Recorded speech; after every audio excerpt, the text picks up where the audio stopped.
ابدی ہے، ہمیشہ رہنے والی ہے۔ تو میرا آج کا عنوان یہ دوسری زندگی سے متعلق ہے جو موت کے بعد اور آخرت سے پہلے ہے۔ آئیے جو خطبے میں نے آپ کے سامنے جو ہے 2 آیتیں اور جو ہے رسول اللہ صلی اللہ علیہ وسلم کی ابن ماجہ کی حدیث کا مختصر سا آخری ایک ٹکڑا آپ کے سامنے رکھا۔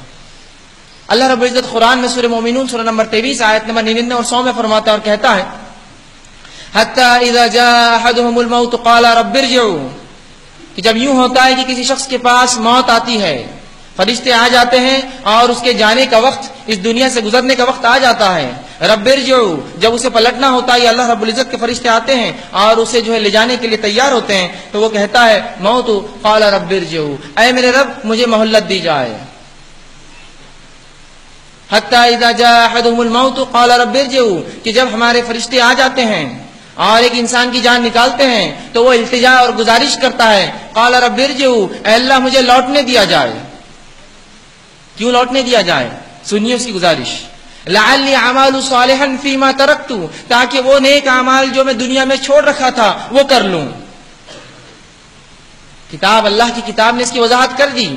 کہ دنیا میں ہم بھیجے گئے نیک اعمال کے لیے، خلق الموت والحیات لیبلوکم ایکم احسن عملا، ہم نے موت اور زندگی کو اس لیے پیدا کیا جانے تم میں کون نیکی کرتا ہے۔ رب نے یہ فرمایا موت کے وقت جو انسان گزارشات التجا کرے گا، جو ریکویسٹ فرشتوں سے کرے گا اپنے رب کے پاس، وہ ایک ہی چیز کی ہوں گی قال رب ارجعوا لعلی اعمال صالحا، اے اللہ ہمیں چھوٹ دی جائے نیک اعمال کرنے کے لیے۔ یہ نہیں کہیں گا وراثت بانٹنے کے لیے، لوگوں سے معافی مانگیں، نہیں کچھ نہیں، صرف نیک اعمال کا تقاضا ہوگا۔ وہ کہیں گے اللہ جو نیکیاں چھوڑ کے آئے کر لوں۔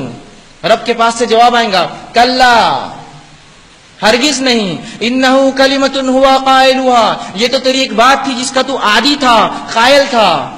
زبردست اللہ رب العزت نے انسانی فطرت کا خاکہ کھینچا۔ نماز پڑھو، کل سے دیکھیں گے، قائل ہے اس لفظ کا،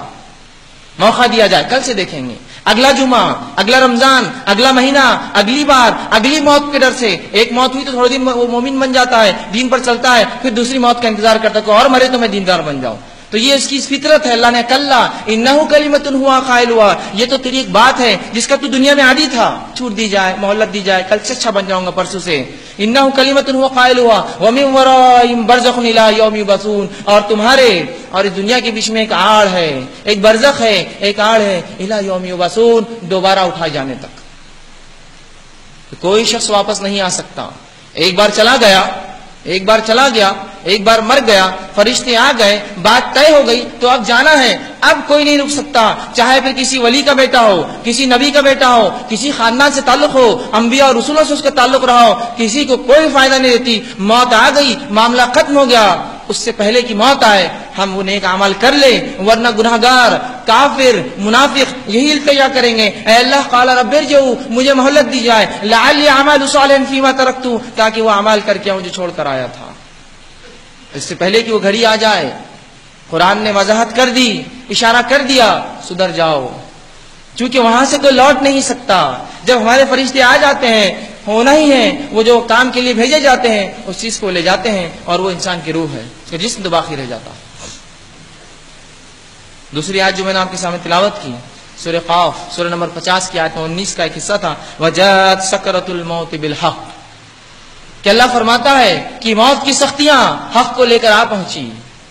موت کی سختیاں، موت کی تکلیفیں حق کو لے کر آ پہنچی۔ عالم ملائکہ دیکھ لیا، ملک الموت دکھ رہے ہیں، دیگر فرشتے دکھ رہے ہیں، اچھا تھا نیکوکار تھا تو اچھی سی شکل صورت کے فرشتے ہیں، برا تھا بدکار تھا تو گندی اور گھٹیا شکل اور بدبودار فرشتے اس کو لینے آئے ہیں۔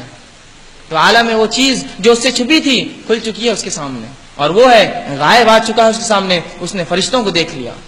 تو اللہ رب العزت فرماتا ہے کہ سکرات، موت کی تکلیفیں حق کو لے کر آ پہنچی۔ اب کوئی بھی شخص ہو چاہے کتنا ہی کٹر جو ہے اسلام کے خلاف یا کافر رہا ہو، اب وہ بھی تیار ہے اسلام کے لیے، وہ بھی تیار ہے بات ماننے کے لیے، وہ بھی التجا کر رہا ہے قال رب ارجعوا، اے اللہ مجھے مہلت دی جائے۔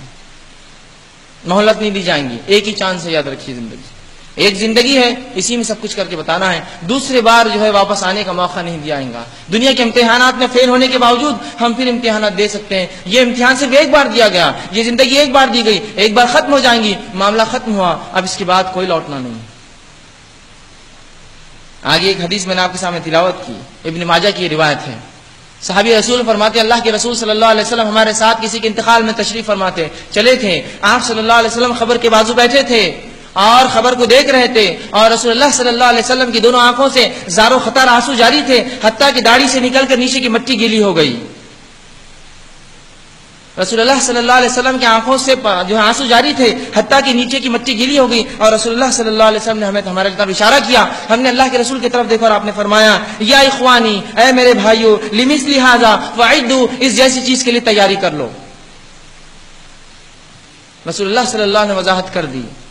ہولناکیہ بتا دی، وہ خوف کا منظر بتا دیا کہ اے لوگو، اے میرے بھائیوں، اس چیز کی پہلے سے تیاری کرو، لمثل ھذا فاعدوا، اس میں جانے سے پہلے اس کی تیاری کر لو۔ رسول اللہ صلی اللہ علیہ وسلم کی ایک روایت بہرحال ہمارے لیے زبردست دلیل ہے۔ یہ قبر، یہ موت، اس کے بعد کے مراحل بہت سنگین چیز ہے، جس کو ہم نے بڑا آسان سمجھ لیا، جس کو ہم نے کھلواڑ اور کھیل سمجھ لیا، اور دنیا کی رنگینیوں میں جو ہم ڈوب گئے، غرق ہو گئے کہ ہم نے شریعت اور دین اور اسلام اور اس کے رسول، اس کی سنت، ان کی اتباع، ان سب کو بالائے طاق رکھ کر دنیا کو سب کچھ سمجھ بیٹھے اور سمجھتے ہیں یہاں ہمیشہ زندہ رہیں گے اور یہی ہمارے لیے جنت اور ابدی زندگی ہے، جبکہ رسول اللہ نے وضاحت کر دی اس جیسی چیز سے ڈرو، اس جیسی چیز سے ڈرو، لمثل ھذا فاعدوا، کہ اللہ کے رسول فرما رہے اے میرے بھائیوں، اس جیسی جگہ کے لیے تیاری کر لو، اس کے لیے تیاری کر لو پہلے۔ اور رسول اللہ صلی اللہ علیہ وسلم نے ایسے شخص کو عقل مند کہا جو موت سے پہلے اس کی تیاری کر لے۔ رسول اللہ صلی اللہ علیہ وسلم نے ایسے شخص کو عقل مند کہا جو موت سے پہلے موت کی تیاری کر لے۔ زبردست بات کہی، ورنہ وہاں التجا کریں گا، قال رب ارجعوا، موقع نہیں دیا جائے گا۔ تو عقل مند تو واقع میں وہی رہا جس نے موت سے پہلے اس شریعت کو تھام لیا اور اس کی اتباع میں لگ گیا، ورنہ موت اور قبر یہ بہت سخت چیز ہے۔ ہمیں جو چیز دکھتی ہے بہرحال صرف ایک گڑھا ہے جو ہم عموماً دیکھتے ہیں، لیکن آج یہ حال ہے، اس کو دیکھ کر بھی ہمارے دلوں میں وہ خوف نہ رہا، وہ خوف نہ رہا جو ہونا چاہیے تھا اس قبر کو دیکھ کر، بلکہ قبرستانوں میں لوگوں کو ہنستے، مذاق کرتے اور چھچورے چالے کرتے ہوئے دیکھا جاتا ہے۔ کیا اس جگہ پر جا کر جس کو رسول اللہ نے عبرت کا مقام بتایا ہے اور پہلے منع کیا تھا، بعد میں اجازت دی اور کہا میں نے تمہیں قبروں کی زیارت سے منع کیا تھا، آج حکم دیتا ہوں اس لیے کہ تم اس سے جو ہے عبرت حاصل کرو۔ یہ ایک مقام تھا عبرت کا، لیکن اس عبرت کے مقام کو لوگوں نے کھلواڑ کا مقام بنایا ہے، کھیل و کود کا مقام بنایا ہے، گھومنے پھرنے کا مقام بنایا ہے، سجدے دھجنے کا مقام بنایا ہے، جا کر پکنک منانے کا مقام بنایا ہے۔ جاتے ہیں کچھ لوگ خبروں پر پکنک منانے، یہ عبرت کا مقام تھا۔ اگر یہاں عبرت نہیں ہے پھر کہیں عبرت نہیں حاصل کر سکتا انسان، چونکہ موت ایک ایسی حقیقت ہے جس پر تمام عالم متفق ہے،